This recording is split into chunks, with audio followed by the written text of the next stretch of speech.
So yeah, Paul Merrick, fantastic amount of business knowledge, personal knowledge, just knowledge and skills in many, many respects.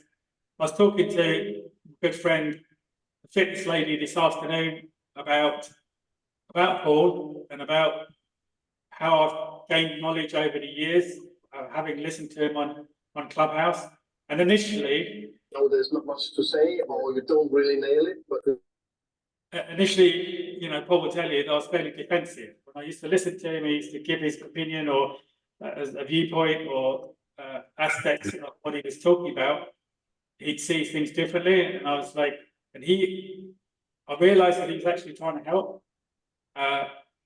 help me by giving me ideas, giving me suggestions, looking at certain things. And like Jodie said, sometimes you just drop in a question or drop in a pebble into the pool, and so that you can go away and then think about what he said. So sometimes he won't give you the answer, but he'll give you a question, something to ponder on, and it may take time for one to realise what the message was. So as I said, and I say it quite often on Clubhouse in the mornings, and we're on Monday morning at 7:30, Wednesday morning 7:30, and Friday morning 7:30. But one of the comments that Paul made was about everything in our lives is borrowed. So your car, your home, our health, everything that we think that we personally own is actually just borrowed for a period of time, and anything and everything can change overnight. And it's so true, and that resonated with me for it, because I thought about what he said. So how is it all borrowed? How is it, I paid for the car, I paid for this, I own my car, I don't lease it, so I must own it. No, that car can go at any time. Our health, we say, well, yeah, I've been healthy for all my life. I've never had an operation, thankfully. Probably once every 10 years, I need to go to the doctors or something for a checkup, etc., etc. So why, but life can change. So that's one of the things he said.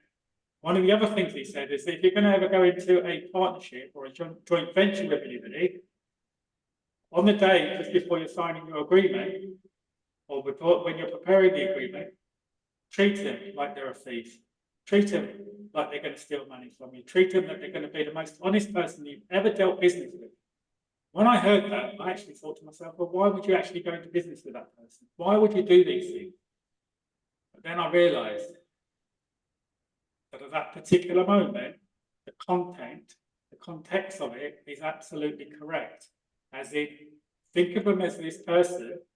They may be your best friend before and after.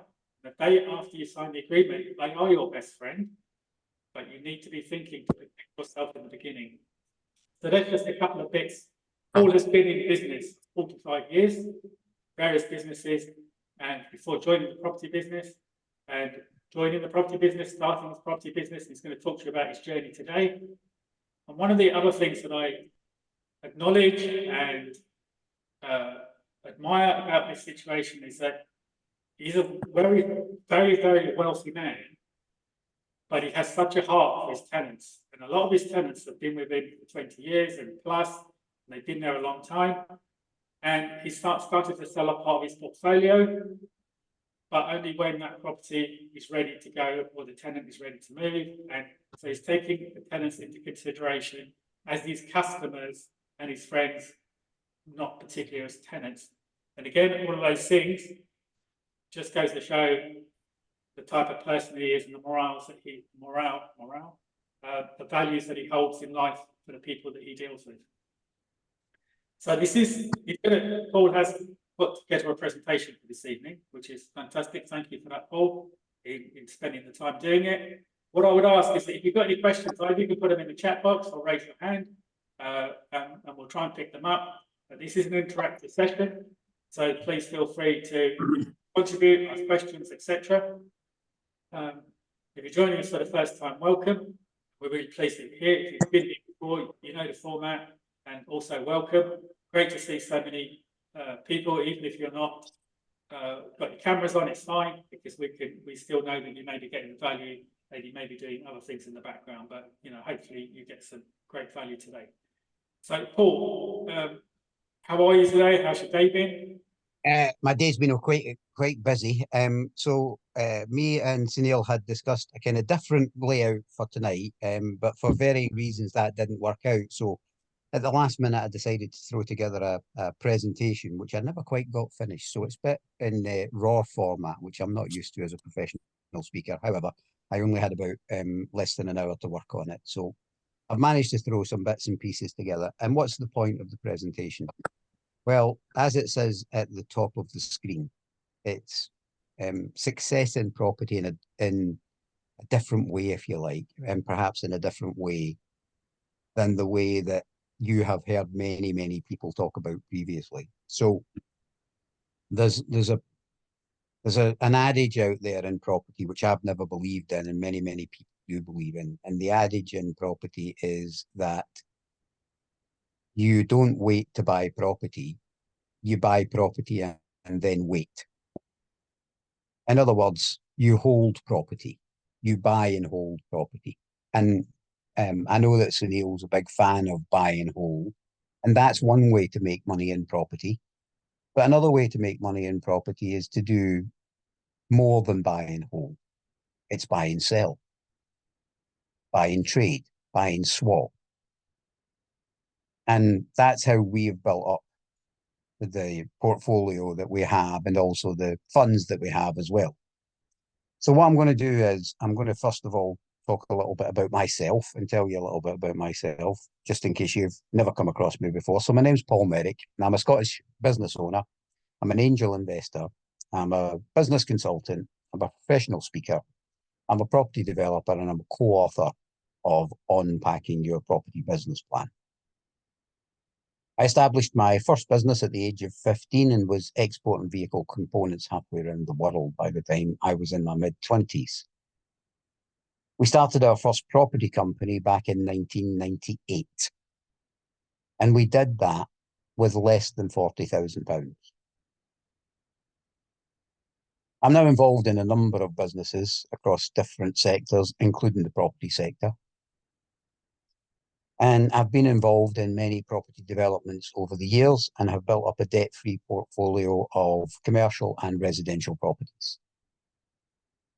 And I think that debt-free portfolio is quite relevant too, because it's much easier when you do what we do in property, make chunks of money, to kind of be able to buy your own property and not buy your own debt. Somebody asked me the other day, why have you built up a debt-free portfolio, Paul? And I said, because I got into property to own property and not to own debt. Because I love investing my time in people and sharing my experience that I've garnered over the last 30 years in the property industry and 45 years in business. I now spend a lot of my time as a business consultant with small to medium-sized businesses and solopreneurs.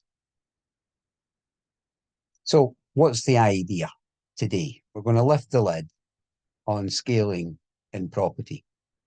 And we're maybe going to talk a little bit about the help that you might need to do that. So what I've put together, and it's a very, very rough presentation, guys, so excuse it, is a rough kind of mixture of properties that we have that we either currently own or that we've owned previously, and talk about the different kind of business models that we've used. So I'm going to show you a mix of property trading, in other words, buying and selling property development, and property speculation, which have all helped to build our debt-free, multi-million-pound debt-free portfolio today. Tonight's presentation is not to impress you. I'm not here to impress you what I have done. I'm here to impress upon you what can be done if you're willing to step outside of that buy-to-let, HMO and serviced accommodation box. I'm going to share with you the business models that we used in our business to build a multi-million-pound debt-free portfolio from £40,000 in a reasonable timescale. So, property rental. Now, I'm sure everybody recognises property rental. The only difference perhaps with what we done from what you're doing is that we were both commercial and residential. In fact, our portfolio has always been 60% commercial, 40% residential. Property trading, that's buying and selling property, not property, flipping, putting a new bathroom in or putting a new kitchen in, just simply buying and selling property and making profit in between. Property development, both residential and commercial. And property speculation, some people call it land banking, holding property for a period of time until the value increases substantially. So I'm going to show you just a couple of properties. I didn't have much time to put this presentation together today, so I just grabbed kind of what I could grab off of my computer of a whole lot of properties that we have dealt with and owned over the years. And I'm just going to kind of go through some ones quickly and show you property trading. And we can talk about numbers if you like, or we can talk about detail, or we can talk about where we purchased it. But I just wanted to show you a quick kind of resume of some of the properties that we've traded. So this is simply buying and selling property. So as you can see from this was just a stretch of land. In fact, there's a better picture, a fenced-in stretch of land that we bought. And we bought this directly from the Scottish Executive and sold it to a developer who's putting an industrial unit on it. This one we bought from the administrator, if I remember correctly. This is a corner plot, as you can see, in a nice area. This is the actual plot itself, the full corner, and we bought and sold that. This is one we bought directly from Scottish Water. As you can see the main road there, you can see the blue pathway going up. And we bought this little building here and again sold that on for somebody to develop it actually as serviced accommodation, strangely. We never developed it ourselves, we just bought and sold it. This one we bought directly from the MOD. Beautiful building in a beautiful village. And again, we sold that on and someone converted it into a lovely house. It's actually a Airbnb at the moment, or as we used to call them, B&Bs. Planning gain. So this was a building that we bought with some land, and we did planning gain on this one. So we got planning consent for 4 detached houses, and we sold that. That just has to drop off. Okay, yeah. This one's a fairly pretty and one of the kind of original. This is going back some years. I love this one. This is a commercial to residential conversion. Beautiful area. East Lothian, it's called in Scotland, which is equivalent to the kind of home counties in England, to give you an idea of values, and it's similar sort of values. We bought this building, again from a water company. Strip out, conversion, lovely home. This one is a combination of commercial to residential and new build. So 1.6 acre site, had an existing building on it, which was here. Then we put in 3 new builds. This is the original building that we're converting. And beside it, you can see some metal buildings. And interesting side point here, Sunil. Most people would have sent a demolition company in and tore those down. We actually took them down, as you'll see with this kind of put together video. We actually took them down brick by brick, if you like, or bit of steel by bit of steel, and moved them into Glasgow. And we sold the large yellow building that you can see in the background and the other 2 green buildings as well. So, but something a little bit different. This is the stone building that was going to be converted. This is some of the machinery we had on site to give you a scale of the size of the development. This was the layout for the stone building conversion. And there's the stone building conversion finished. You can see now in this picture from the back of the stone building, the 3 new builds. This was the new builds going up.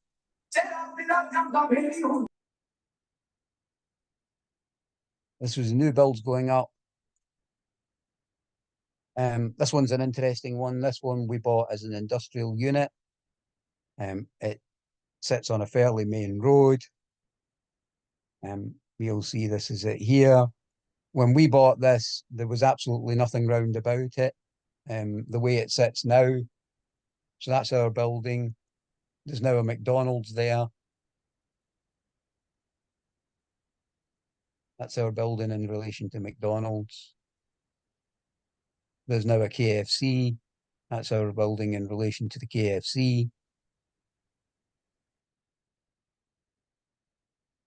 It's likely at some point in time to be a commercial to retail conversion. In other words, from a building to probably something like a Subway and Domino's. This is the overall site. This is our building. This is a new Starbucks, which is completed now, but I didn't have any pictures of it since it's been completed. This is a new B&M. And that's the wrong slide. Sorry, I told you I did my slides in a bit of a hurry. So you can see with that one kind of where it's going. This is a residential development we're currently working on. So this is current stock, 180 units. We're likely to kind of build this out and hold some of them for a build to rent. We've been doing build to rent for almost 30 years. This is a commercial development we're currently working on, 4.7 acres.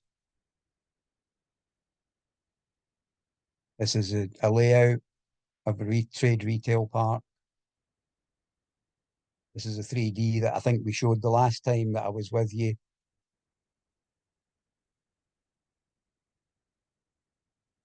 $157,000 square feet of retail. And we're currently working on battery energy storage. So this is a facility we're working on, 50 megawatts we've got consent for. This is a layout. This is what the artist's impression of the layout will look like. Each one of these container units will hold, you know, the individual battery storage units. So that gives you an idea of just some. I've got, if I flick through, as I say, I didn't have time. I only had about 25 minutes to work on this presentation, and I just pulled some other presentations together. But this gives you an idea of kind of the type of stuff that we do. So I think I'll stop there. I've got a few more slides about kind of land assembly, etc., that I can go into. But maybe that raises some questions. I was actually frightened to blink then, because every time I blinked, it sort of the picture changed, and you covered so much in such a short amount of time. Was there a specific, your first property that you got started? Was it the land that you showed us at the beginning? No, I never showed you the first one. I have told the story of the first one on Clubhouse and with you before, so I kind of jumped that one because I'd already told that story. No, and in a 30-year career, you could imagine that there's been enough that I don't need to tell the same story twice. No, just in case somebody missed it in terms of the first one, but also when you sat down at the beginning, did you actually have a plan to do some trading, to do some land banking, to do some property holding, rental? Because, so if I just kind of go back some slides. Yeah. So we sat down to write the business plan. And as you've seen, I've wrote a book on business planning inside of property, because I couldn't find a specialist book in terms of property. So I wrote a book on business planning. But before I did that, I actually did some business planning, strangely enough. And I sat down and I thought, right, what do I want out of property? Right. And I thought, I want £1 million worth of property, debt-free in 5 years. That was my goal set. And I thought, right, I hear a lot of my friends talking about buy-to-lets, etc. And it struck me that property rental was like lots of small drips in a bucket. And if you had the bucket long enough and you got enough drips in it, eventually it filled up. Does that make sense to everybody? Yeah. I can only see about, I don't know if it's me or if there's a limited number of people. I can only see about kind of 5 or 6 people. Is that about right? Or have we got more people? We've got 39 people, including us. Okay, right. I can only see about 5 or 6. Yeah. So I am trying to put our camera on, but for some reason it's not coming on. So apologies. oh, Ricky. I don't get to see you, Ricky. I love Ricky's muscles. I want to be Ricky when I grow younger. That's what I want to be. We can't see you, Paul. Good evening, by the way. Yes, but the difference between me and you, Ricky, is you're handsome. You're just as handsome. Maybe in my day, kid. Maybe in my day, but not anymore. So sorry, let me go back to being serious. So I wanted this £1 million worth of debt-free property. I didn't want to buy debt. I wanted to buy property, but I only had £40,000. And I thought, if I follow this property rental thing, I'll get lots of small drips in this bucket, if that kind of analogy works for you. And it's going to take me 50 years to get £1 million worth of debt-free property. So I thought, right, I need some other, what I would call business models, what you guys might call strategies, inside of my business. So then the next thing I thought was, I used to buy and sell construction plant. So I thought, well, why don't I just buy and sell property? And to a lot of people, that sounds very strange. How do you just buy and sell property without adding any value? And I think you do that by what I call DMV rather than BMV.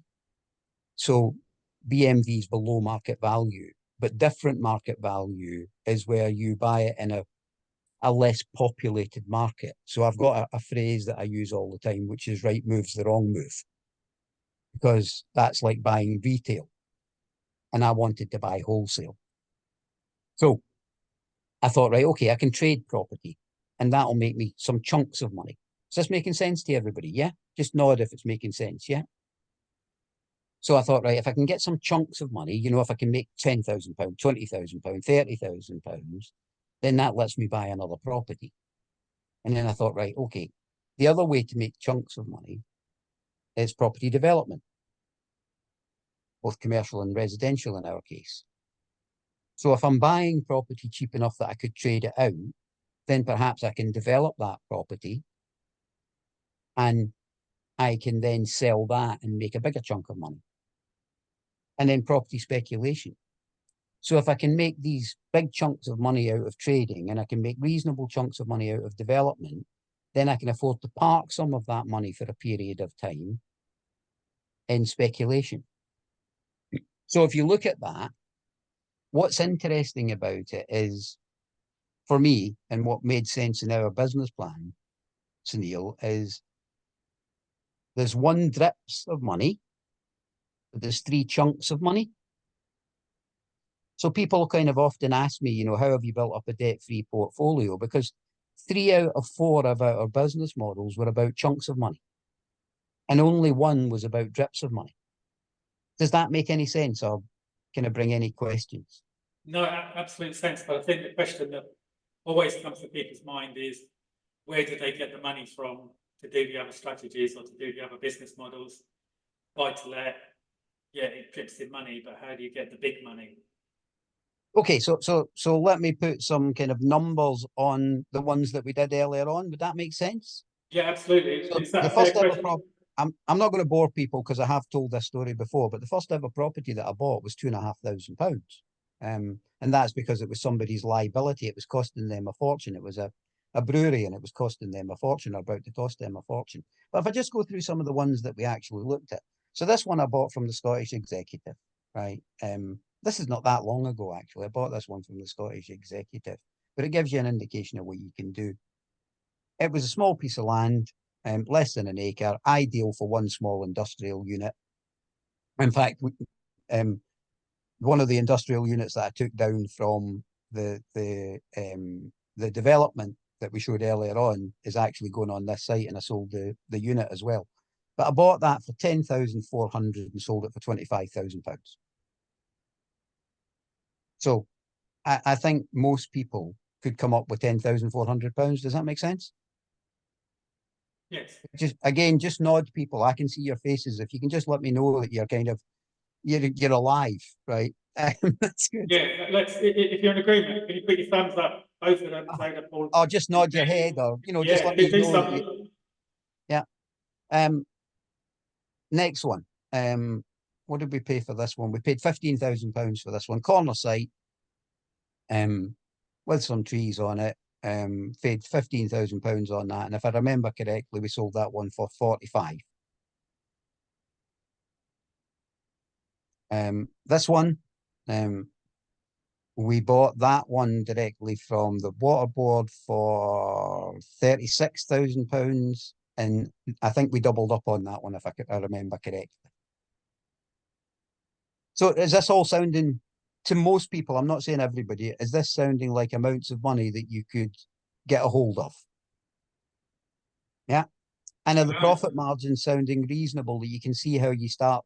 So if you put the profit margins together, call that one a 15 grand profit margin, call that one, whatever that was, 25 grand profit margin, that one 30 grand profit margin. This one we paid 74 and sold for 110. So can you see fairly quickly by using a reasonably small amount of money? And can you also see that I didn't actually do it this way, but can you see that if you had £10,000, you could turn it into 25? The 25 could pay the 15. The 60 could pay the 36. And the combination of the profits from those first three could buy the 70. Yeah? Because I came from a trading background. I used to buy and sell construction plant. And I didn't start with £1 million worth of construction plant in my business. I actually started with £15, believe it or not, which is a very interesting story all on its own that I might bore you with one day, Sunil.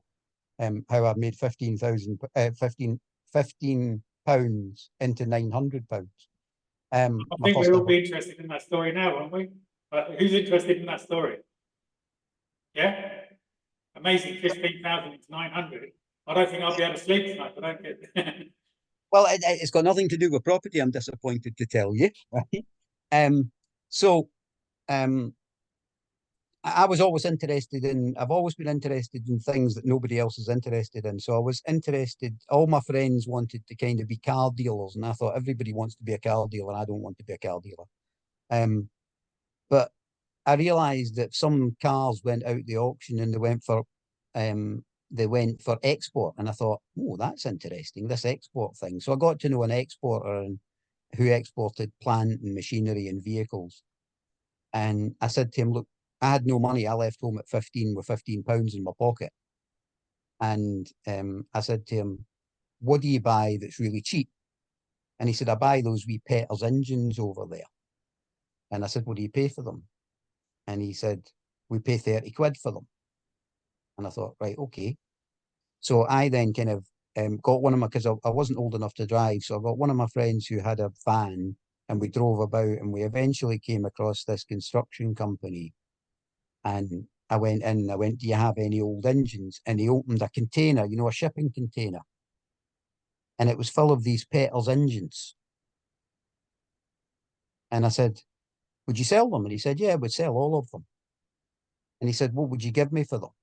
And I said, £15 each. And he went, okay then, do you want them all? I said, yeah, we've got a wee problem though. He said, what? I said, the wee van that we've got, I can't get them all in. I can only get one or two in at a time.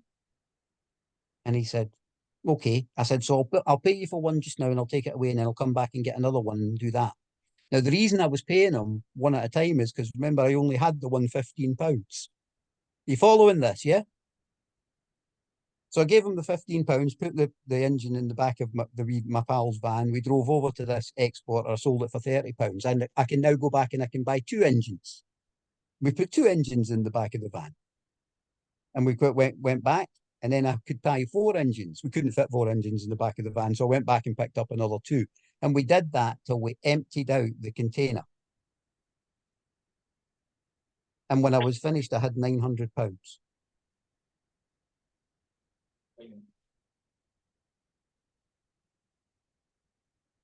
Thank you for sharing that.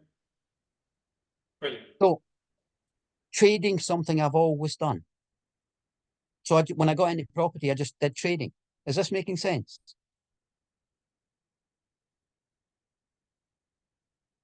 And then I thought, right, okay, now I've got a little bit of money from my trading, right?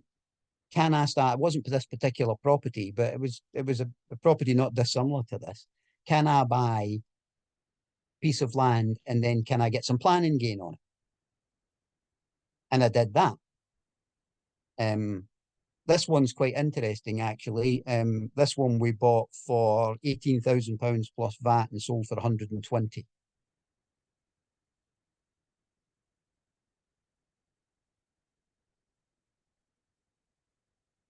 So then I thought, okay, if I can, I've got now I've done a bit of trading, I've done a bit of planning gain. Is this making sense to everybody? And can you see my pot getting bigger? Yeah. And then I thought, right, what about actual development? So we did some actual development. And then you think, well, if you can do one, you can do more.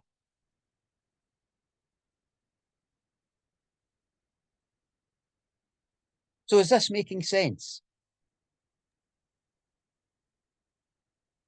Absolutely. Okay, so I'd prefer if this was a kind of Q&A rather than a kind of talking at you exercise. Yeah. So if you've got questions, then please unmute yourself and ask, or please put your hand up. Daniel's just put his hand up. So we're going to come to that. But I think, we've got a few questions that are coming through. And the question is, how do you decide where you're going to allocate that property? Is it going to be a rental? Is it going to be a sale? Is it going to be a trade? So initially, well, I think it's very important to do that up front. So I've never bought a property for one thing and then used it for the other, not in 30 years. Right? I don't have plan Bs. I don't believe in them. I think if you have a plan, anybody that has a plan B in business, to me, I would. So I'm an angel investor. I wouldn't invest in anybody who came to me with a plan B. Do you know what that says to me? That says you don't believe in plan A. And I only want people who believe in plan A. You come to me with a plan A, plan B, and plan C, I'll tell you where plan D is, and that's the door. I want somebody who believes in plan A. So what we would do is we would look at the 4 different parts of it as we got a bit more wealthy and as we could buy more than one thing at a time for money, not for debt, but for money. We said, right, okay, do we want to buy and hold that? Do we want to buy and develop that and hold that? So some of our developments, I mean, our best development in terms of rental return is one we built ourselves, and it's a residential caravan park, because we own caravan parks as well and built them. And it does a 64% return on investment because we built it. Does that make sense? yeah. But that was never a question of will we buy this, build it, and then sell it. That was built as residual income. So it's very clear at the outset, what is this property best suited for? Or to ask that question a different way, Sunil, I've got a pot of money here. What type of property am I going to go and buy today? So we would have different acquisition stretches, if this makes sense to you. I've always had a small business with a big business mentality. I'm going to say that again. A small business with a big business mentality. So people would say to me, we'd be in our development stage and somebody would bring me a property that I could buy and trade. And most people would be diverted by that. Does that make sense? Yeah. I wasn't. I would say, no, we're in a we're only buying properties at the moment for development. We're not interested in trading right now. So, sorry So to I would interrupt. maybe have a year or a 2-year period where I was doing development. And if you offered me a property that I could trade and make 20,000 quid out of, I'd say no. Is that because you're monitoring the market? So when the market's at a certain point, you're into No, development. that's because I can only do one thing at a time really, really well. But I can do 10 things very badly if you want. My sense of humor is dead on everybody. It's good. It's good. Must be the Scottish accent. Not at all. It's fantastic. Yeah. So yeah, I'm sure you can do 10 things extremely well as well. And I know that is the case. Daniel also had a question. Daniel, did you want to unmute? Yeah. Hi, everybody. Yeah, so you on your last Zoom call, you went into a little bit of detail in how you sourced your properties. It'd be interesting to know a little bit more of what you did, and also the property strategies that you've mentioned. Do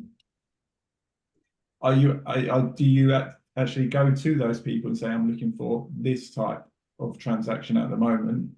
Or before, my question was, do you decide the strategy as of when you're offered it? But you've just answered that question. So yeah, it'd be interesting to know how a little bit more detail on how you sourced some of the stuff before. Oh, several things I can say about that. And so when I sit down to write my business plan, and I've said this a lot of times, and I'm sure if you've ever listened to me before, Dan, you've probably heard it, but it's worth repeating this one, right? I thought, what's my acquisition strategy?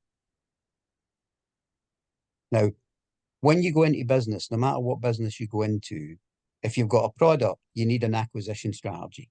And your acquisition strategy is, where do I get my product from? Is this making sense to everybody? So if I was going to sell baked beans tomorrow morning, I would have to figure out where I buy my baked beans from. Does that make sense? Now, what I wouldn't be doing is going down to Tesco's and buying my baked beans. And as far as I was concerned, because that's retail, and as far as I was concerned, Rightmove was Tesco's. It was retail. It was people looking for top dollar. So I wasn't interested in it.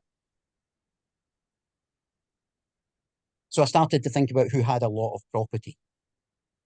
And big companies, big PLCs own a lot of property. The King owns a lot of property.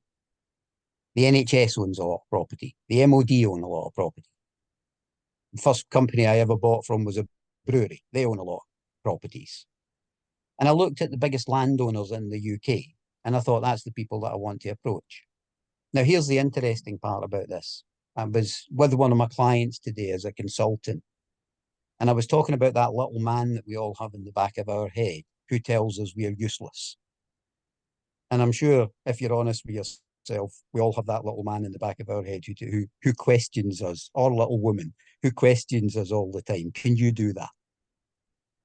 And we were talking about him approaching a large PLC, and he missed an opportunity. And here's why he missed an opportunity. He's seen a building closing down, a large building, commercial building closing down. And he was waiting for that building to go on the market through an agent. Is this making sense to everybody? Is everybody following me? Yeah. And by the time that it came to the market, strangely enough, it was already sold. And I'm sure we've all had that experience, that there's deals done and you never hear about them. And I asked him a simple question. I said, at what point in time did the little man in the back of your head say to you, you can't just approach that big company and ask them if they want to sell it? Why did you wait for it to be put on the market? And he said, well, I don't think they would deal with me. I said, did you not buy your next door neighbour's house? He said, yes. I said, so how comes you can go knock on your next door neighbour and ask her if she'll sell you the house, but you can't go knock on a PLC and ask them if they'll sell you a building? And he said, but would they take me seriously? And I said, about as seriously as your next door neighbour did. You get the point of that story? I wasn't afraid to knock on the door of big PLCs. Because do you know the worst that could have happened? They could have said, go away. And do you know the good thing about that? I could have knocked on a different door of that same PLC. You see, I don't knock on the door of my next door neighbour because I only get one chance. Is this making sense to people? If she says no, I'm done. But think about it. Think how many different departments or different levels you can approach in a PLC.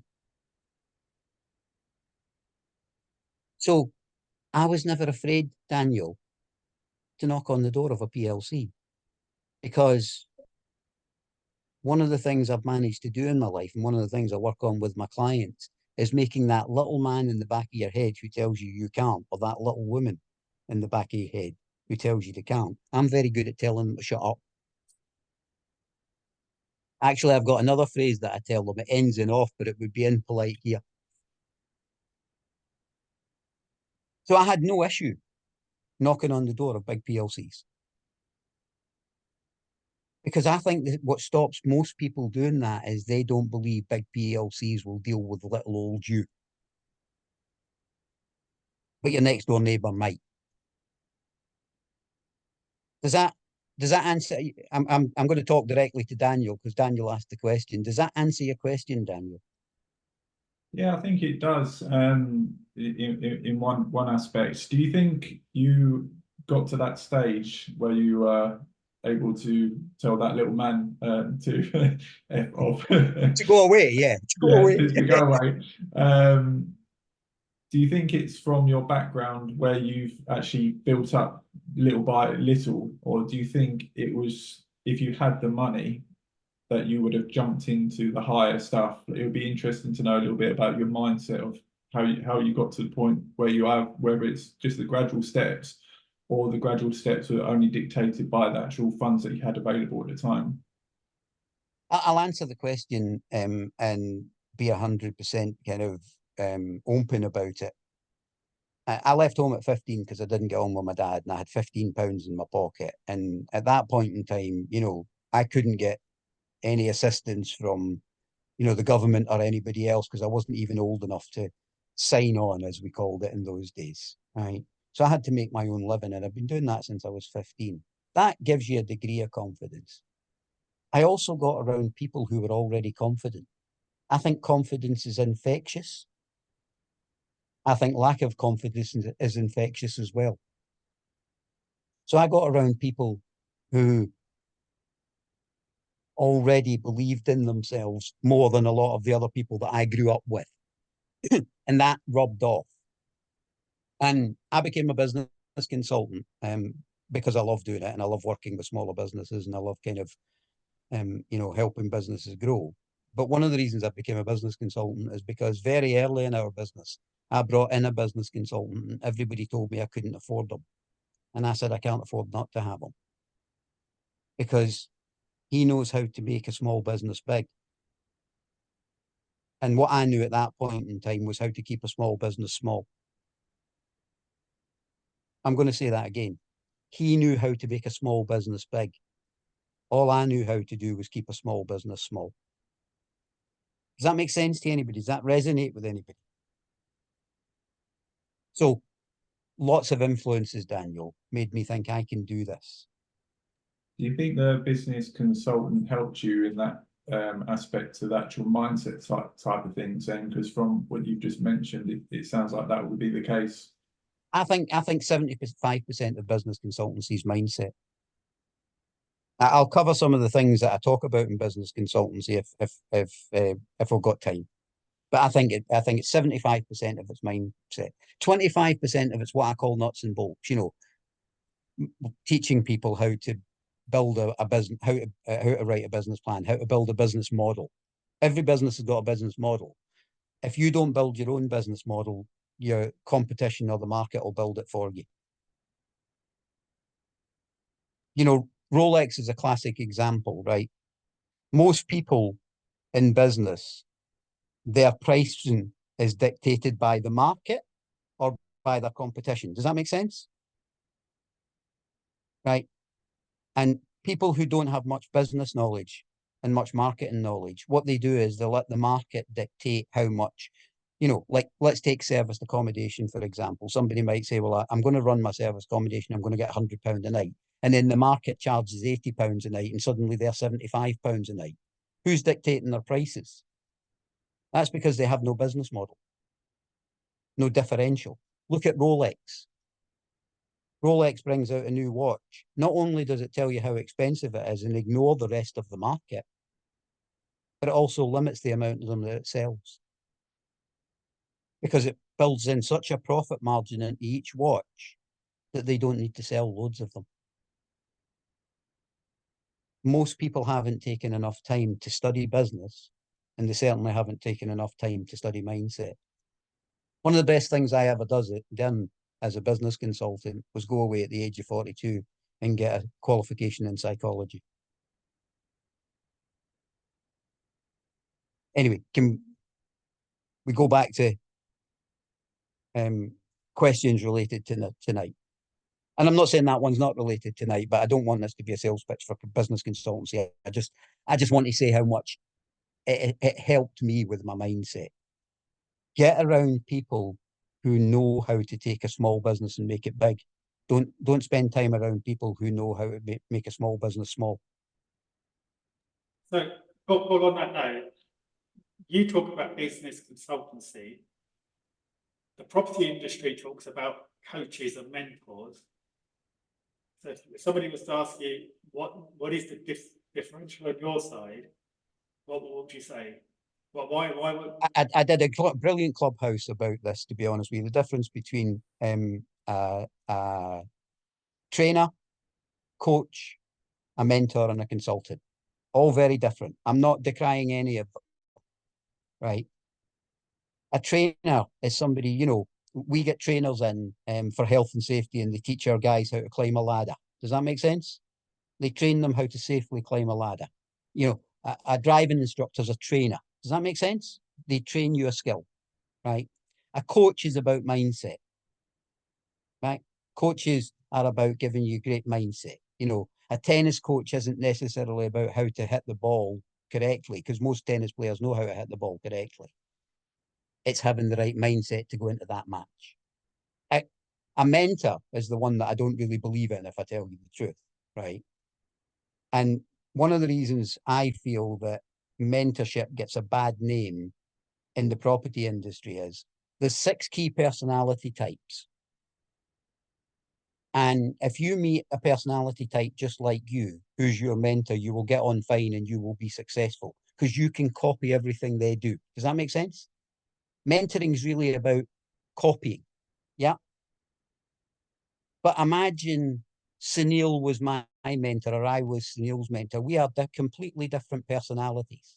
We communicate in a completely different way. So if I said to Sunil, look, Sunil, you know, I'm a master prac in NLP, I've practiced communication, and I'm a qualified negotiator, right? I'm going to show you how to negotiate and buy this woman's house. And I go in and Sunil watches everything I do and listens to everything I say. Do you think he can go into the next house and do it as well as I did? Or do you think he would be a poor impression of me? And if I was being Sunil, would I be a poor impression of Sunil? Because I think I'd make a rubbish Sunil. I'm very good at being Paul Merrick, but I'm rubbish at being Sunil. Does that make sense? And I think Sunil's rubbish at being Paul Merrick, but he's very good at being Sunil. Well, the trouble with mentoring is people are saying, you can be just like me. Well, no, I can't. And that's why you will find that some people go to the same mentor. Have you ever read this? And wherever, he's brilliant, she's brilliant, and 10 other people go, no, they were rubbish. The mentor was the same. It's how much you can emulate that person, how much your personality is like them. Now, a business consultant's entirely different. A business consultant doesn't say, do what I do. A business consultant says, let me look at your business, your skill set, your mindset, your attitude, and let me help you be the best you can be in the best business you can build. I work with about 10 clients a year. No 2 clients are the same, and no 2 sessions are the same. And no 2 businesses are the same. My job is to not make them like me, but make them the best they can be.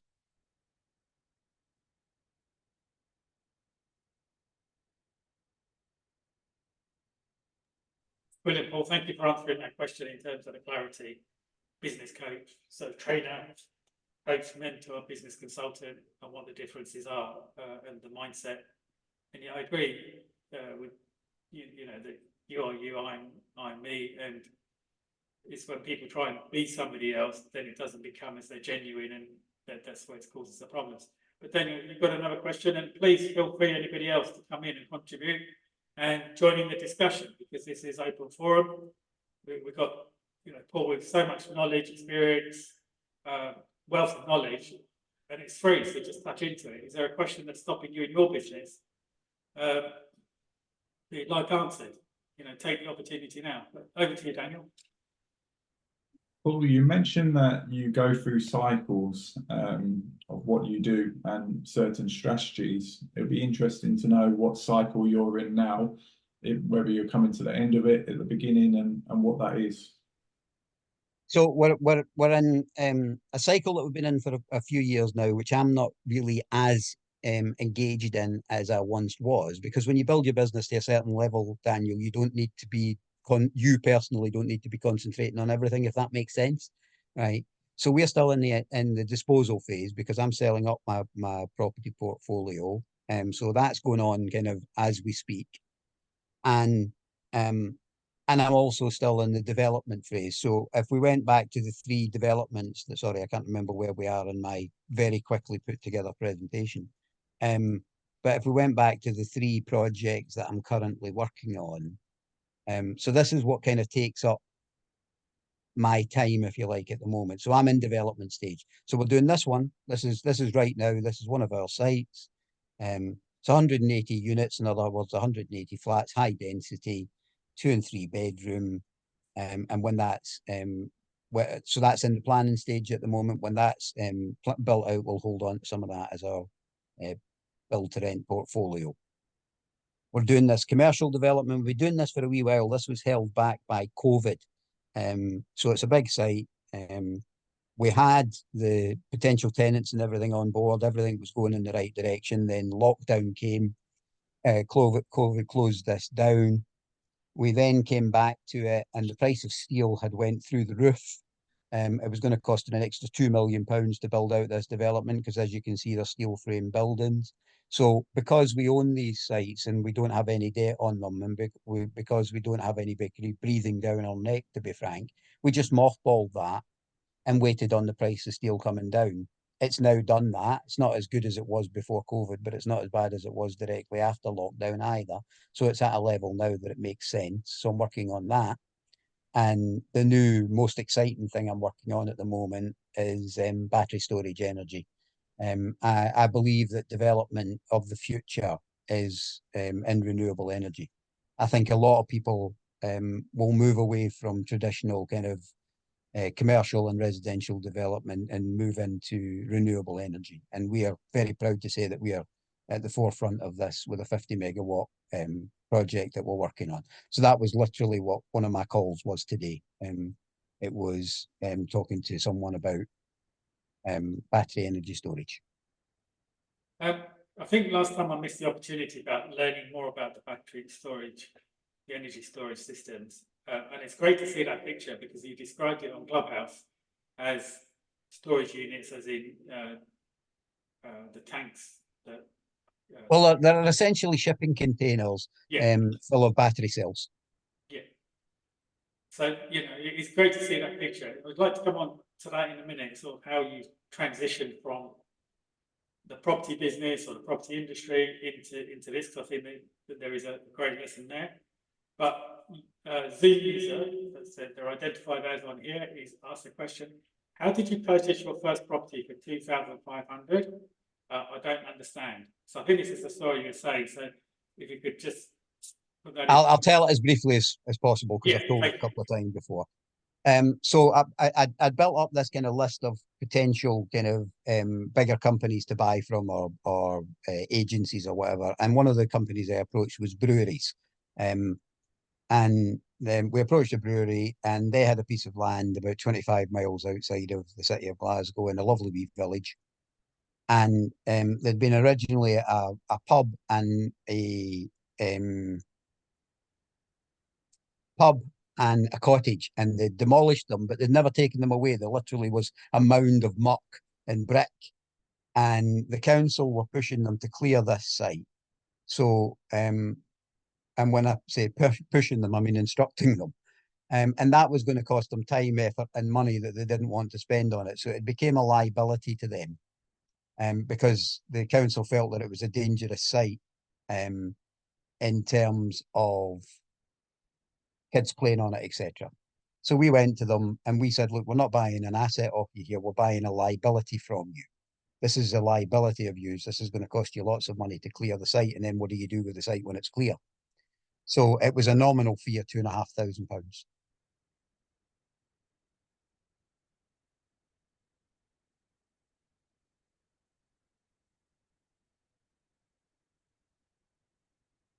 I can't hear you, Sunil. You've You're got your mute on. Sorry, guys. Sorry, Paul. Yeah, that was fantastic. Thank you for explaining that. And hopefully that question got answered for the person of how Paul did that. There is another question in the chat. It's quite a long question. It's basically asking, how did you approach businesses to request purchases from not from an individual, but a business, as a beginner? So what are the most common information that you had? Please give me a list of the most common important information as a beginner must know or be aware to be able to approach, confidently approach a business rather than a single person. I'm going to object to a comment there, right? Yeah. I'm going to be controversial now, Sunil, and you know I'm never controversial, but I'm going to be controversial. That should have got a smile from at least somebody. There are no beginners. This idea that you're a beginner, this is that little man or woman in the back of your head talking. I'm a beginner. I'm not very good at this. I'm new at this. I've got a lot to learn. That's not you talking. That's not the business person that I would invest in as an investor. That's the little man stroke woman in the back of your head talking for you. So I never started as a beginner. I decided this was my profession. Picture it this way, guys, right? You walk into the brain surgeon tomorrow morning and you need your big operation, and the brain surgeon turns around and goes, I'm not very good at this. I'm a beginner. I'm just starting out. Are you doing business with the brain surgeon? It's a question. Are you his experiment? No way. Because I wouldn't be. No. So the first day that I walked in and spoke to a large company was exactly the same as today. Because once I decide something is my business, my profession, I get paid for it. Remember being a professional? You get paid for it. You know, if you want to be a beginner in property, then be a beginner in property. Be an amateur for the rest of your life. Amateurs don't get paid. Amateur football players, amateur golfers, they don't get paid. But the moment that you get paid, you're a professional. So I never had this beginner mentality in my mind. And I can't stop you from having it, but I would suggest you don't. Okay, so just to help, I don't know who it is, but let me see if I can just clarify this. In my mind, and correct me if I'm wrong, is it more about identity rather than the knowledge that the person needs? I think this person's looking in their mind quite rightly, a checklist, what information do I need before I can approach a big company? But in my mind, it's about, I'm a property investor and my business model is that I approach big businesses. Is that the way you would put it, or do you have a different view? I have a clear. So we used to buy a lot of property directly from administrators, not through agents. No disrespect intended, but I've never bought off of an agent in my entire career, and I've never sold through one. So we used to approach administrators, and we would be very clear on what. Can you imagine? Price Waterman Cooper, the biggest kind of administrator in the country, probably, right? Can you imagine saying, I want to buy land? They'll have land on their books from 10 grand to 50 million, right? Well, I was never a 50 million pound land buyer. I'm still not a 50 million pound land buyer, incidentally. So I would give them the criteria of what I wanted. and they would tell me if they had something that worked for me. Okay, that's great. I hope that answered the question that was posed. You're looking for the information is in what do I need to move forward. Well, once you know what money you have, you just start looking for those opportunities. And I think that's the other question in the chat as well, about how did you find the information that the site was dangerous? So the site that you showed us earlier, how did you know that the landowner had an issue with it? One of the things that I have made a substantial amount of money out of is following politics, not prices. So I'm not really interested in areas when people, right move's the wrong move to me. I don't spend any time on it. And I'm not interested in reading the news about what areas went up by 3% or 7%. I'm interested in being the guy who was there before it went up by 3%, and that's politics. So I spend an awful lot of time talking to local politicians in an area that I decide to invest in. Here's an interesting thing for me. Any football fans in the audience? Anybody who's a football fan? Please feel free to put your hands up. If you're a football fan, yeah? No football fans. I'm surprised. So must be a Scottish thing. Because if I'm speaking in Scotland, I always have at least half a dozen guys putting their hands up as football fans. And I ask them to name their team, the individual names of their team. And they usually can rhyme them off. Not only can they rhyme off the current team, but they can quite often rhyme off the best team that's ever been. And then I asked them to name their local politicians. And they can't. Or their local councillors. And they can't. Well, I've never made any money out of football, and I doubt they have either. But boy, have I made a lot of money out of knowing the right politicians. Wow. Yeah, that's fantastic. I belong to a business club in the town. It says it's not political, but we support the Conservative Party, and we meet 4 times a year for dinner and things like that.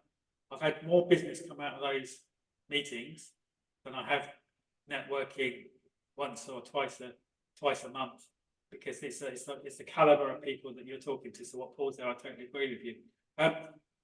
Paul, I've got a bit of a surprise for you. Ricky's actually got himself on the screen now, and he's got his hand up to ask you a question. So how you doing, Ricky? I can't see him. I'm He's so here. disappointed. Ricky? Thanks, Anil. Yeah, I managed to get my video on. I don't know what happened there. Usually I can get it on straight away, but never mind. Paul, great presentation so far, as always. Well, it's not really. I put it together in 25 minutes, Ricky, because it wasn't Well, what we were going to do the tonight. way you present it verbally is good. Thank you very much, sir. The presentation and the pictures are a plus, so yeah, always good. I've got a bit of a habit. I know you spoke at the beginning of this Zoom meeting, and I know Sunil likes to buy and hold. I'm also a buy and hold person, and I've got a bit of a habit that each time I get a bit of cash, I'll go and buy another property and hold and repeat the process. But I've got to that stage now where I want to break the barrier now and move into something different. But whether I should sell a couple of properties in order to release the capital to help me move forward with that, because I know what you've done, you started trading and buying and flipping in order to raise your cash pot in order to do developments, etc. But at your stage at that time, times are probably a bit different considering now and rates, etc. So what would you suggest in order to break that barrier? Would you sell to offload capital in order to move on? I know for me, it's a bit of a mindset where I've been just stuck in buying and holding and a bit reluctant to sell, That was my question. Brilliant. It's a good question, Ricky. Right. I've said this before, I'm going to say it again. This is an opinion, right? And I have an opinion, Ricky, and you have opinions too. It's one of the reasons we get on well on Clubhouse, because we both state our opinions, right? I think this in property, I think you meet 2 types of people. I call one an investor mindset and the other one an entrepreneurial mindset. An investor mindset is about, I've got this and I don't want to lose it. Is this making sense to anyone? Right? You know, I've started off with £50,000 and my main objective is not to make 1 million, but it's not to lose 50. And that's an investor mindset. Protect what I've got. And then if I get more, protect that again. An entrepreneurial mindset is very different. See, an investor mindset says, I want to make sure I keep what I've got. That's very important to me. I keep what I've got. An entrepreneur mindset says, I am willing to lose everything I have got to get what I want. I am willing to lose everything I have got to get what I want. Numerous times throughout my career, Ricky, I have put everything on the line for a deal. And I would have started back at zero because I'm an entrepreneur. I'm not an investor. In fact, no disrespect to anybody in the room who is an investor, but if you really want to insult me, Ricky, because I know you like to on occasion, just call me an investor. I'm not an investor, I'm an entrepreneur. And an investor wants to keep everything they've got. An entrepreneur is willing to lose everything they've got to get what they want. I don't know if that really answers your question, Ricky, but I think it's where you are. You need to decide which one of those you want to be. I mean, first of all, I'd never insult you, Paul. But yeah, you're right. You're right. I think you're definitely right. You're definitely right. Just definitely give me a lot of thought to go back on. That's for sure. Ricky. Thank you. Ricky, that's fantastic. So, are you willing to put everything on the line, or in order to go for the bigger prize? I've got to that stage to know where, you know, I have built up, not to brag or anything, I've built up a good portfolio, but it's got to that stage in life where I do want to, like I said, break the barrier, and I am willing to sell a couple of assets in order to release the capital in order to progress. So definitely, but I've always been a risk taker, but I think I've got a little bit too comfortable over the past few years. I think you get to a stage where, you know, you've built up a good income or a good lifestyle, and like Paul said, you know, you're kind of afraid to lose that or risk anything, and you just become comfortable. And I think that's been my issue. And I also think that I've got to that age in life where I should be a bit more relaxed. But when I speak to other people who are much older than me, they're still taking bigger risks, and I think that's what I need to kind of, you know, break out of. I think I might be one of those older people. Yeah, could well be. I mean, I'll give you an example. Listen, I'm going to do what Tony Robbins calls an intervention, right? And I think this will be an interesting exercise. And I know Ricky quite well, so I'm going to do it with Ricky because we know each other from Clubhouse. Yeah, right. Put your mic back on, Ricky, because I want to share this with you. And if it helps anybody else, fantastically, but it may well help Ricky, right? The first thing I want you to help you with, Ricky, is your language, right? I'm a master prac NLP, taught with one of the two creators of NLP, right? And I want you to listen to Ricky's language. I am going to sell one of my assets. I am going to sell one of my assets. He made it sound like he was going to sell one of his children. Did you notice? One of my assets, right? Now, I have listened to Ricky a lot more than he probably thinks I have. And Ricky used to run a carpet shop, right? See, when you had carpets in your shop, Ricky, were they assets? No, it was stock. So what are you going to sell, Ricky? You know what? I do call it stock as well sometimes. You know that? I really do. But I don't know why I called it assets.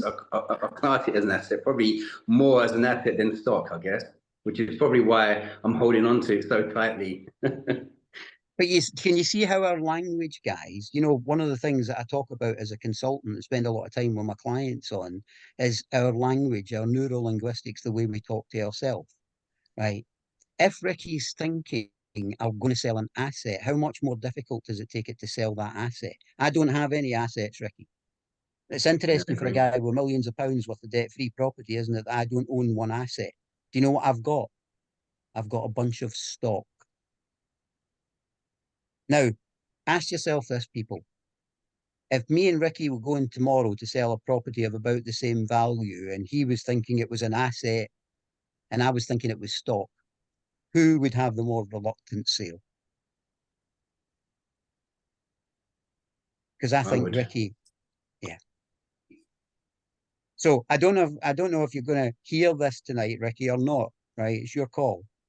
But how you speak to yourself will decide where you go next. I know Ricky relatively well from Clubhouse, and I know he's very comfortable, and he's a very shrewd businessman, and he's very capable. But he's got too comfortable. Yeah. If the Ricky that's sitting here today, holding on to his assets, would have sat down and held on to his stock 20 years ago, he wouldn't have been here today.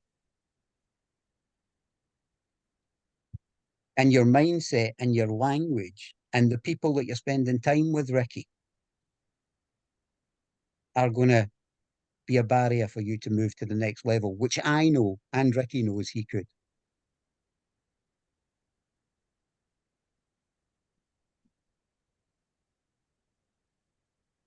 If you take anything away from tonight, Ricky, and you want to make that next step, you don't have any assets, but you have some damn good stock.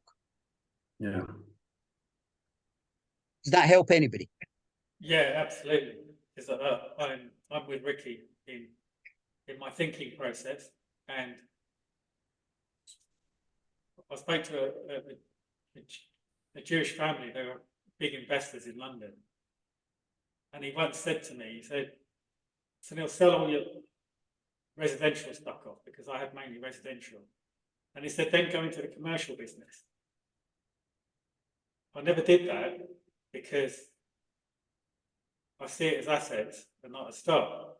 But also, I'm thinking to myself, I spent 20 plus years at that time building up something.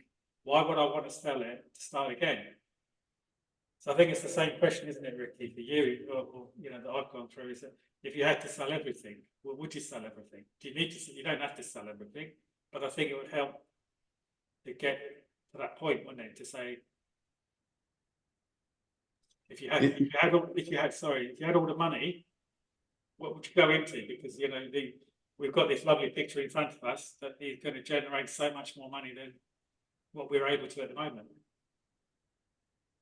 I think market conditions have definitely swayed me more over the recent months with interest rates, because obviously I don't have a debt-free portfolio, and I've got now a couple of properties where the mortgage payment, the margins are like ridiculously low. It's like a couple £100 now. So to me, they're more like liabilities, So if I've got, I don't know, a couple £100,000 worth of equity tied up in a property that's only making me £200 a month, can I sell that asset and pay the tax? Because a lot of people, even myself, begrudge paying CGT, capital gains tax.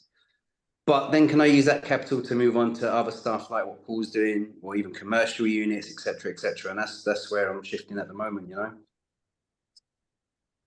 Yeah. So absolutely. But Paul, there's a couple of questions, but I know you wanted to talk about the energy storage systems as well. So I don't know if you want to do that and how you transition into that. Maybe that would help as well. And Daniel's got a question in the chat box as well, but we've got about 15 minutes left. So what was the question? The question, what does Paul think of residential property market future over the next decade? I've heard Paul say many times, talking about the importance of following the politicians when it comes to business. So residential, we were a reasonable sized landlord. So at the height of our business, we kind of had over 100 tenants. So I don't know, scales of kind of property portfolios are different to different people. I seen us as a kind of small to medium sized landlord with over 100 tenants. I wrote an article back in 2014 for the YPN magazine when I was flying down to London to do a talk. And it was about build to rent and about the billions and billions of pounds that were coming into build to rent. And the people that were behind these billions and billions of pounds, because when I write an article, I tend to research it. I'm a bit of a detailed person. And I looked at who was you know, the shareholders in these companies and who was investing in these companies, and it tended to be the great and the good. It tended to be the lords and ladies of this country and the politicians of this country. And I remember predicting back in 2014, speaking at events and saying the Tory government, which was just about to be elected in 2015, was going to be against the small landlord. And people literally booed what I said. And lo and behold, look what's happened. It's very clear to see, to anybody, not just to myself, but to anybody, that the government favour large businesses. And I don't mean somebody with 100 tenants, because we didn't own our properties in our own names. We owned our properties in businesses. I've been buying properties in businesses since 1998. And they favour the landlords, not with 100 tenants, but with 10,000 and 20,000 tenants. And the build to rent sector in this country is going to annihilate the small buy to let. And I don't want to be in a business that's on a downward trend. One of the things you decide in business is you decide whether there's a blip or a trend. A blip is we've had a bad 3 months and then it picks back up again. That's a blip. But if you look at the property industry and the rental industry for the past 10 years, right, it's been going in a trend in the wrong direction. It's been going in a trend down the way. And I've been involved in several businesses over the years. And when I see a business in a trend, on a downward trend, I get out of that business. And I move into a business that's on an upward trend. Hence the battery energy storage. Hence, if we go back past battery energy storage, hence why you're looking at large retail. Because most of that stuff, although they're trade retail, most of that stuff will be online. They'll be putting as much out the back door as they put out the front door. So, and if you look at this one, these are the 3 projects I'm currently involved in. That's going to be at least 40% build to rent. So, although I might be getting on in years, Ricky, as he reminds me on a regular occasion, right? I am still at the head of my industry, not the tail end of it. I think if you want 2 buy-to-lets to have, to give to your children that a tenant will pay for as some kind of pension plan, fantastic. If you want to try to build a real buy-to-let business in this day and age, it looks like that. It looks like build to rent. And you're not building 10 units or 20 units, you're building 180 units so that you can sell off some of those units, get some money back in, and rent the other ones out. Because that's what the government are backing right now, and that's what the local councils are backing right now. And I seen that coming in 2014, 10 years ago, and we started to sell off our rental portfolio then. Not probably what you want to hear, guys, but it doesn't make it any less the truth. So we will go, thank you all again for that. And again, in order to answer your question, Ricky, is I released money from my portfolio in order to go into different developments or investments, then to try and make bigger money, and then to take that money to pay the debt down that I've created in the buy-to-let portfolio. It's just that the time is taking. Yeah, I will get out of it one day. When I say get out of it, I'm in a cycle, but because I haven't seen the end result yet. So I need to, and I, like Paul says, I'm worried about the investment I've made rather than the opportunities that I can gain. But my objective is to, I took money out of my portfolio on remortgages, reinvested that into, set up a different company, put it into there to do planning gains, to purchase properties, to do commercial, to do other stuff. I'm just talking, it's not just one company, but there are a number of companies. Then to sell those assets and then pay the original debt off that I had. So that was my plan, and I'm still working through that. the original presentation this evening, and I think you may be interested in this, is that Paul's idea was that we both been in property a similar length of time, that he wanted to say, right, okay, you know, we both started here, where are we today after the different strategies that we've got? So I stuck to one strategy for 90%, buy and hold. He's done, as you can see today, 4 or 5 different strategies. So where did it end up? So it's like just taking to, you know, when people are bored, they monitor them, and at 30 years they say, okay, where did they end up in their lives, and what were the differences, and what made it all happen? So that was the idea, but we didn't do that, but we may do that in the future. But Daniel, we are running out of time, so I'll go to you. Well, so sorry, would you be interested in something like that? If it's Paul, or if Paul and Emmanuel come on, or other people come on who've been in the business for similar lengths of time to show you how they started and where they ended up. Yeah, great. Daniel, over to you. I think we've got about 7 minutes left. Did you want to cover anything? Sorry, Paul. Sorry, Daniel. Did you want to ask your questions? I know you had your hand raised earlier. Yeah, just a quick question, really.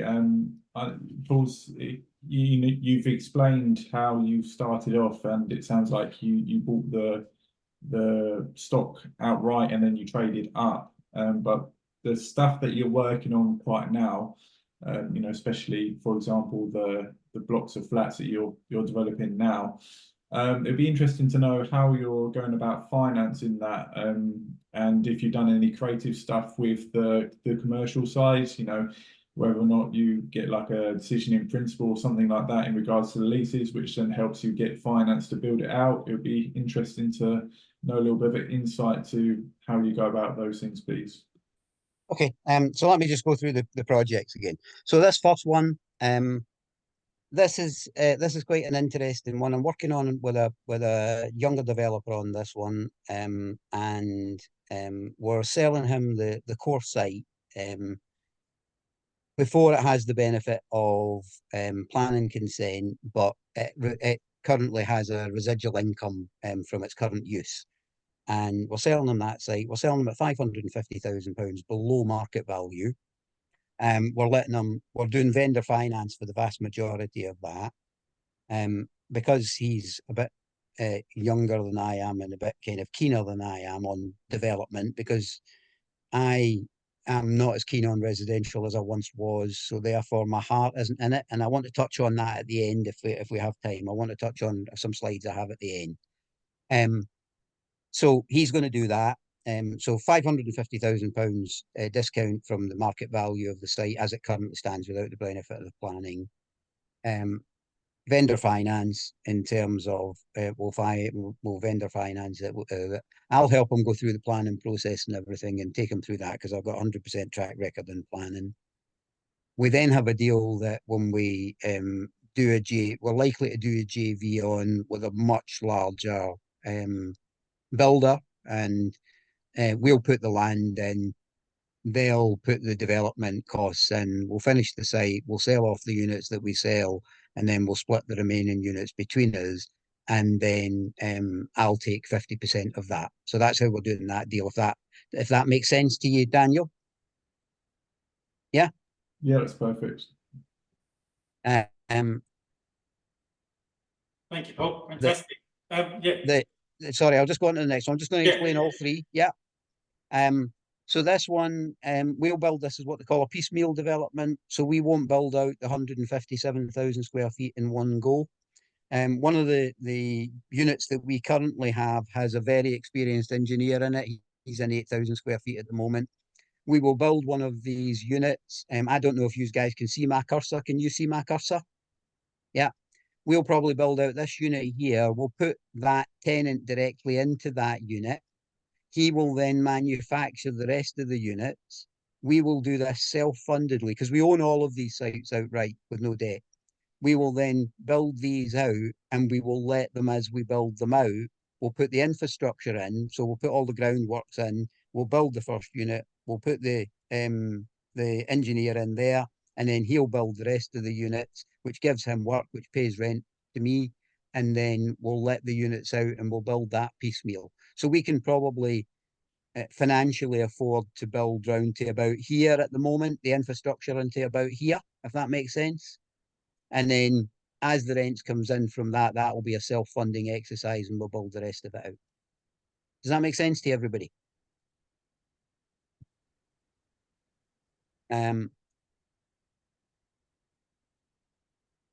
Battery energy storage. We bought the site and we own the site on this. We own the whole site. It's only going to take about 2 acres of the site. I'd done a presentation the other day there that you can probably find somewhere with all the numbers. I didn't want to get bogged down in the numbers tonight. And we will put the initial money into this for the planning consent. We'll put the initial money into this for the connections to the national grid and for the connections to the DSO. And we'll do site investigation, ground investigation, geotech, and a ecological study, and that'll get us everything we need to then present it to the market. We'll present it to the market, and then what we'll probably do is do a deal with a battery storage provider where we sell them the right to use the land, we take a rent off them for the land, and we also take a small percentage off of the revenue that's produced from the battery storage every month. But we'll never, that's a £55 million build out. We'll never build that out. We will bring somebody else in. So still working on, still doing exactly the same as the same business model as I started with, Daniel. You know, what can I do with the amount of money that I have, right? And then how can I make that work without ever having to borrow any money? So the only thing that's changed from leaving home at 15 with 15 grand, £15 in my pocket, or starting my property business with 40,000, the only thing that's changed is the amount of money I've got in my pocket. As you can imagine now, it's substantial 7 figures. But we'll still do that in a way that we don't borrow.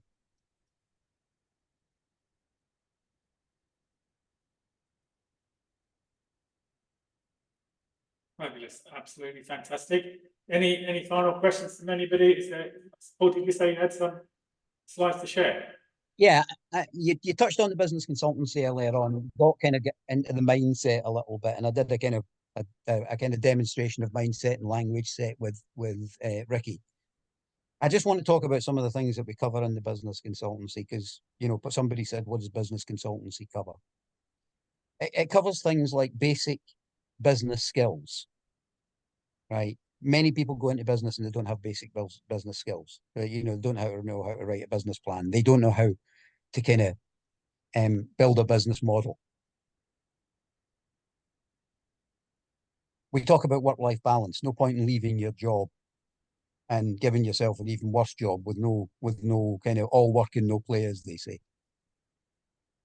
We talk about happiness levels at work.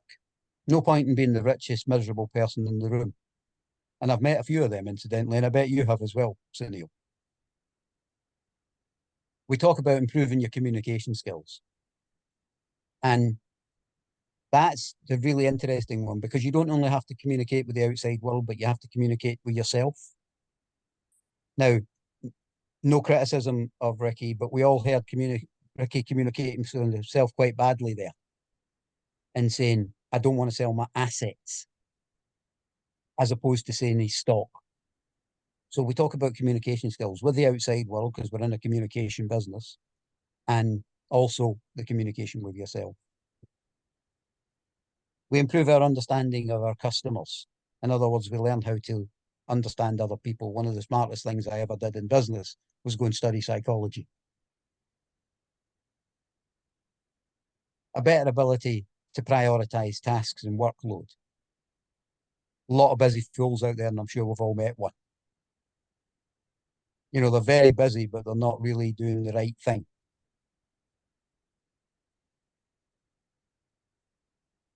We learn how to fulfill our own needs and wants in a healthy work environment. Anybody in this room, I don't know whether you want to put your hand up or not, I certainly could if you could see me, ever worked in an unhealthy work environment and hated every minute of it? Well, we make sure that we don't build a business that we do that for ourselves. Technical skills and human interaction. Understand your fellow human being. Sir Francis of Assisi once said, "Seek not to be understood, but seek to understand." If you understand another person, their needs, their wants, their desires, you communicate with them on a level that's way, way beyond words. And if anybody in this room thinks I'm a reasonable communicator, at some point tonight, I should have communicated to you at a level that was way, way beyond words. Although the only thing you can hear is my voice. Because I should have touched your soul and your heart and your mind. That's human interaction. Understanding our ideal customer. Smartest thing I ever did in business was learn what my ideal customer was and learn how to tell the rest to go away politely. Because if you have a business full of ideal customers, you have an ideal business.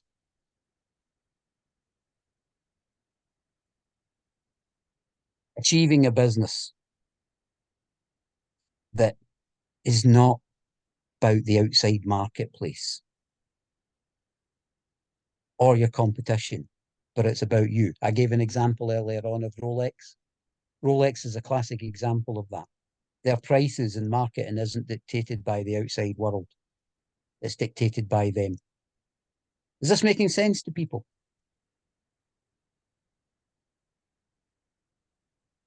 Breaking out of unhealthy work patterns or work processes or work thoughts, unhealthy ones. Learning how to build a business model that represents your own moral values. In other words, a business that you're comfortable in. Clarity of vision. Probably the biggest thing I work with any client is clarity of vision. You know, if you don't know exactly what you want, it's unlikely you're going to get it. And even if you did get it, you wouldn't know. Follow what I've just said there. If you don't know what you want, it's unlikely you're going to get it. And even if you did get it, you wouldn't know it was the right thing because you didn't know what you wanted in the first place. Clarity of vision. Do you remember when I wrote my first business plan and I came into business, into the property business, I said, I want £1 million in 5 years of debt-free property. Was that a clear vision? I got it in 3.5 years and it was 1.2 million. Better negotiation skills. I hate in property listening to people who do offer and counter offer and then call it negotiation. So Sunil says, I want £100,000. I say, I'll give you £80,000 and we settle in the middle at 90. That's not negotiating. That's offer and counter offer. Imagine I was a hostage negotiator and Sunil had 100 hostages. And I said to him, listen, Sunil, you can kill 20 of them, just give me 8 of them back. Would anybody think I was a decent hostage negotiator? A hostage negotiator gets what he wants, which is all the hostages. That's negotiation skills.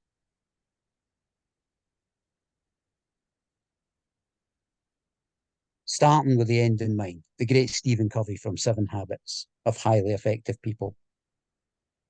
Be very clear what the end goal is before you start.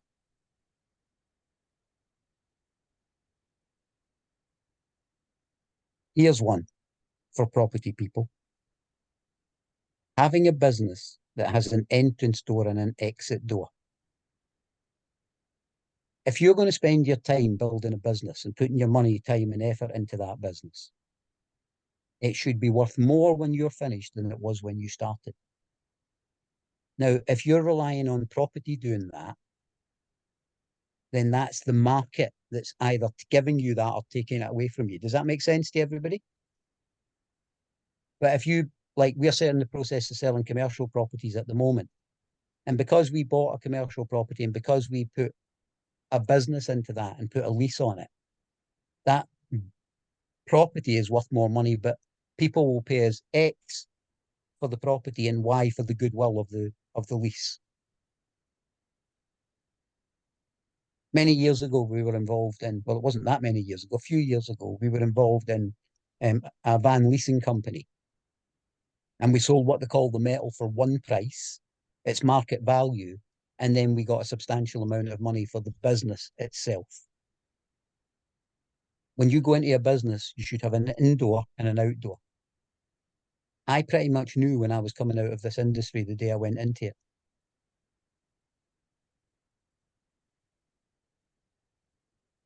Working from a place of passion and not a place of need. I don't say this is the most important thing on the list, but it's the thing that will make you happiest.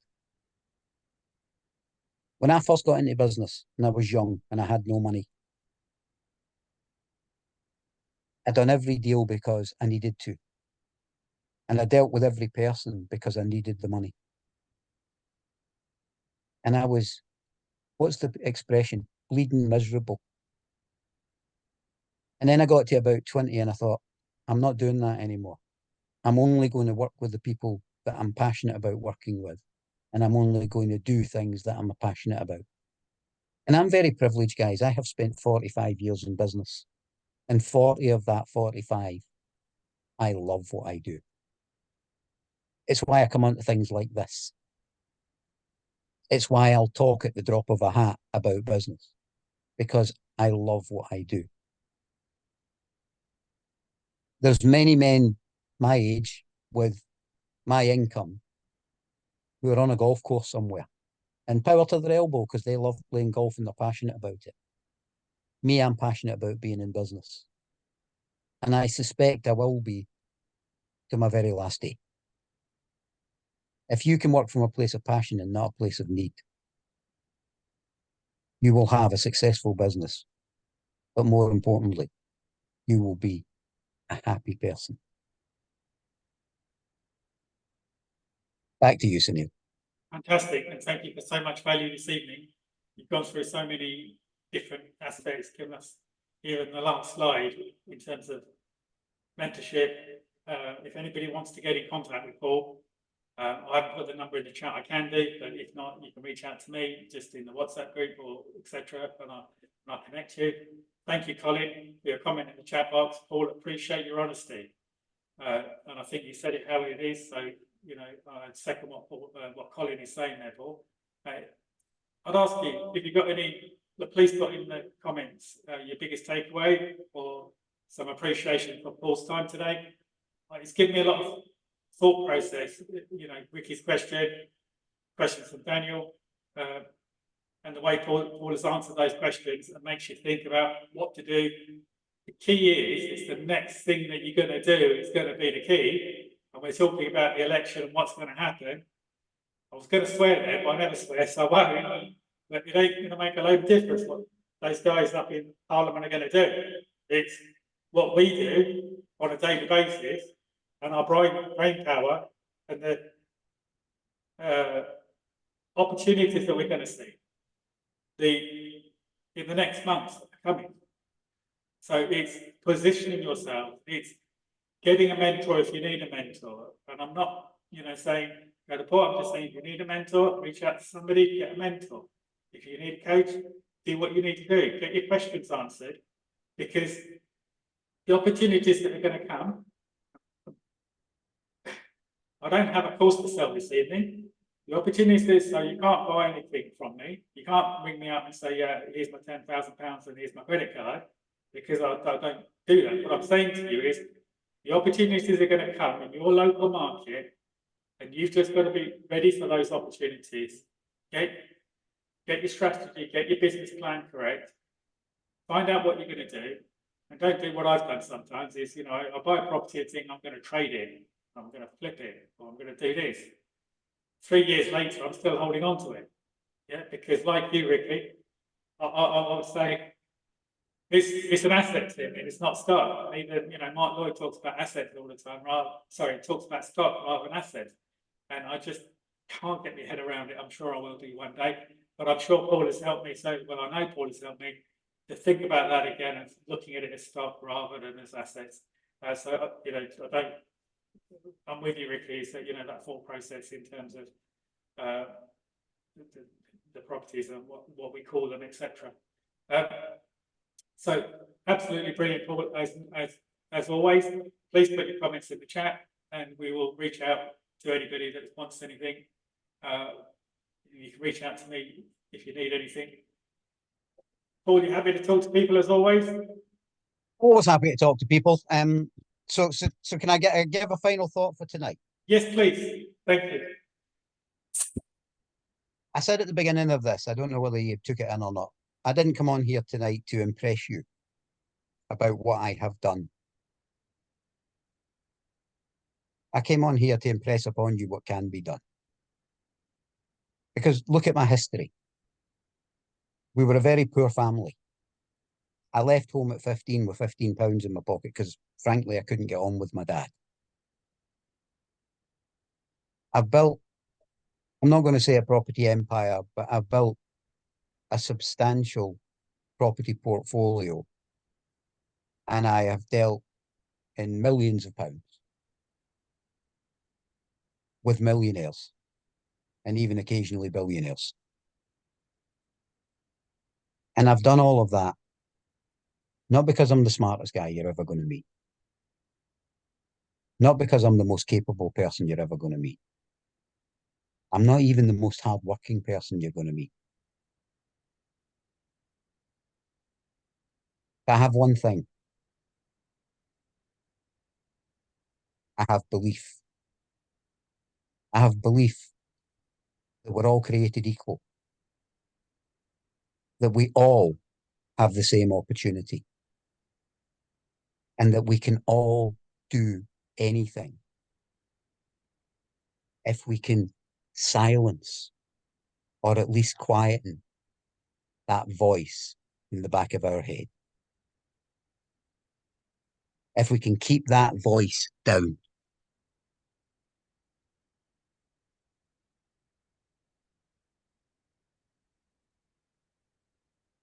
And if we can listen to the other voices who say, you can.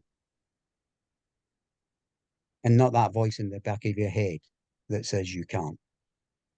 And if I've managed to do anything in my 45 years in business, my 61 years on this earth, I've managed to quiet that voice, that doubting, nagging voice in the back of my head. I've never killed it. I've never silenced it, but I've quieted it. And if you can learn to do that, there's very little you can't do. Thank you. Fantastic. Absolutely fantastic. So quieting the voice. I'll give you an example of this morning. I've been talking to a purchaser over the last 6 months, and this morning, over the last few days, he's wanting to exchange, and he keeps saying to me, "Oh, I didn't realise on this commercial property there was stamped, VAT." So as the site is commenced, then I won't have to pay VAT. My solicitor and accountant are telling me that if he doesn't continue with the site, I could be liable for the £300,000 VAT bill. I've been trying to help him, but in the moments of silence, like at 6 o'clock this morning, I must have been thinking about it all night. And I've just gone back to the gentleman via his solicitor and said, "Sorry, I'm trying to help you, but I'm not prepared to take that risk because you're not doing anything for me to protect me under your contract." Because they have an opportunity to say, we'll word the contract in a certain way. But then I thought, why should I take the risk? So he's gone away to get a bridge on his £300,000 for the VAT so that he can complete. So in the moments of silence, our answers do come to us, as Paul has just said. So that is very, very profound. There's so much value in that last closing statement there, Paul. But Della, my good friend I've known for many years, she's saying that she's moving from her current HMOs, and she has quite a few different areas, and moving is now, for where my life is now, trading is the way forward for me. Could you give her any tips or any apart from what you've already said in terms of the silence and looking at the list in front of me, of how she could transition quickly. So she wants to move from HMOs to trading. Yeah. And Della, a if you're tra- not mic, then please feel free to do so. But I didn't want to miss that quick. A trader mindset. We're running over time, Sunil, but a trader mindset. I do have to make the family's dinner. The life of a successful property developer. I have to make the family dinner. Trading's a mindset, and here's a question for anybody who thinks about trading.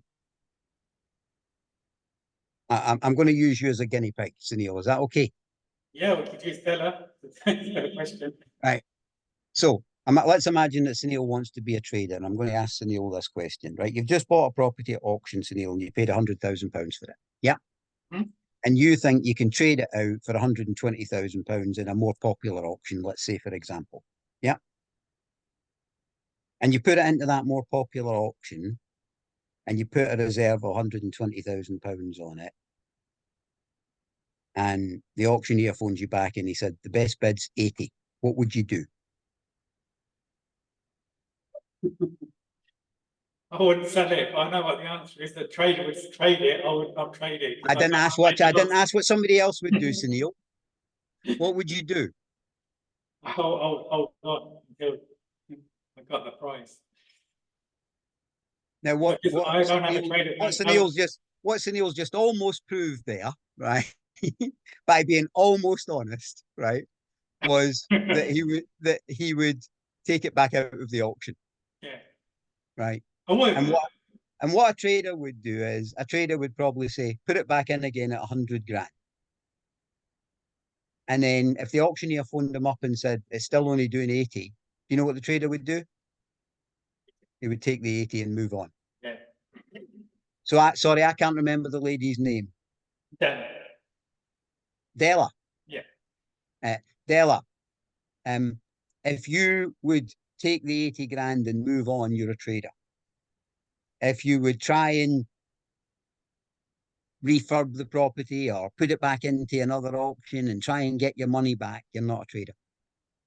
Okay. Traders accept that they make money and lose money. Sorry, on you go, Della. Okay. Yeah, no, that's good to know. That's yeah, I can see where you're coming from with that. So I will bear that in mind. It's a trader mindset. A trader mindset would go, give me my money, give me as much of your money back as I can get, and I'll go again. Yeah. A non-trader mindset, which is what most people have, would try and make that property work a different way. Okay. And what that really comes down to, right, is and there's no right or wrong here, Della, right? You either have a scarcity mentality or you have an abundancy mentality. So a scarcity mentality says, but if I sell that property for £80,000, where am I going to find another one? Yeah. And an abundancy mentality goes, there's thousands of properties for sale every day of the week. Yeah, so it comes down to volume as well, I guess. Exactly. Yeah. And a scarcity mentality doesn't believe there's volume, and an abundancy mentality believes there is. Yeah. There's no right, there's no wrong, there's just who you are. And that's what a business consultant does differently than a mentor. If you were following a mentor and they had an abundancy mentality and you had a scarcity mentality, you would never get on. Because they'd go, just go out and find another one. And you'd go, but I can't. And what a consultant does is say, right, let's deal with the mentality you've got and let's build a business that suits your mentality. Let's not try and change you, let's change the business. See, business consultants don't change people, they change business models. Thank you, Paul. Thank you. Thank you. I don't know if you had any comments on there, but thank you for the question. Absolutely amazing. Thank you. I do have a goal that I want, that you reminded me of that I wanted to share, is that I had the goal that I would go out to take £1 million and then go and play as a trader. And I think saying the word play as a trader is wrong, but go and trade that money to double it or to do something with it. And the reason is because I love the auctions and I love the trading and it's the atmosphere rather than so it is, no, I don't say it's a gamble, but it's the buzz, I suppose, of actually doing that. So taking the money and see if it's a challenge of it all as well. Paul, thank you so much great value. Thank you everyone for joining us. The presentation that Paul did will be on YouTube in the next week or so. Please go back until that is, and listen maybe to his last one, which was a few weeks ago or a few months ago, that Paul did a presentation here, and that has been on YouTube, and it's got some really good traction on it. And I've had people sort of phone up and ask questions as well on there. So thank you again, and we'll see you very soon. Good night, folks. Thank you, Paul. Enjoyed dinner. Thank you, Paul. Great presentation. Thanks for your feedback. Take care, everyone. Thanks, Paul. Good night. Good night. Thanks, Paul. Thanks, Sunil. Thanks, Bye. everyone. Thanks, Paul.